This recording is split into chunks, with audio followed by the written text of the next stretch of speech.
Bonjour et bienvenue dans l'édito de Camille. L'édito de Camille, c'est chaque jour un point sur les actualités publiées sur le site d'Info Chrétienne. Aujourd'hui, jeudi 4 mars, nous allons parler de l'unité. Nous allons nous intéresser à la situation du Myanmar où les manifestants continuent de protester contre le coup d'État malgré la répression. Avant de nous tourner vers le Nigeria, un pays qui connaît actuellement une vague de violence. Nous évoquerons ensuite des cas de chrétiens victimes de persécutions au Bangladesh et en Inde. Pour finir avec l'Espagne, où les dons des fidèles à l'Église catholique sont en nette augmentation.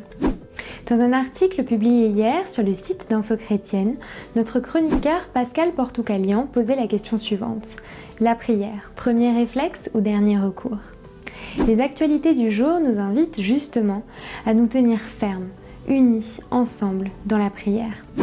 Unis dans la prière avec le Myanmar, où l'escalade de violence à l'encontre des manifestants continue.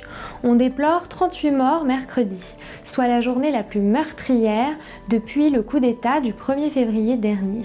Malgré tous les efforts des forces armées pour dissuader les manifestants, ils étaient nombreux à se rassembler dans les rues ce jeudi, bien décidés à faire entendre leur voix et à voir la démocratie rétablie, en dépit du danger.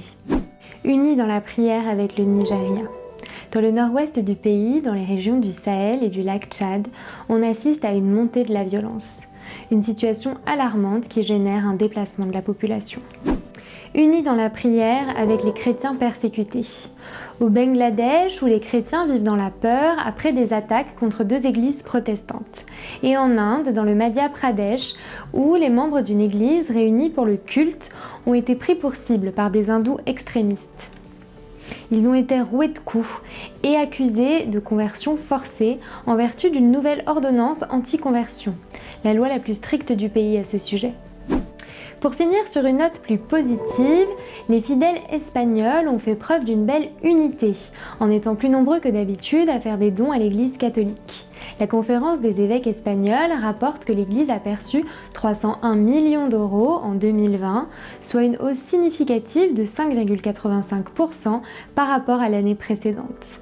Un geste perçu par les évêques comme une reconnaissance de l'action de l'Église auprès des plus démunis. Ce sera tout pour aujourd'hui. Si cette vidéo vous a plu, n'hésitez pas à la liker, à la partager ou à nous le dire en commentaire. Demain, vendredi 5 mars, il n'y aura exceptionnellement pas d'édito de Camille en vidéo. Mais vous pourrez me retrouver à partir de 18 h sur la chaîne YouTube On est ensemble dans une émission spéciale pour célébrer la première année du mouvement. Je vous souhaite une très bonne soirée, soyez bénis.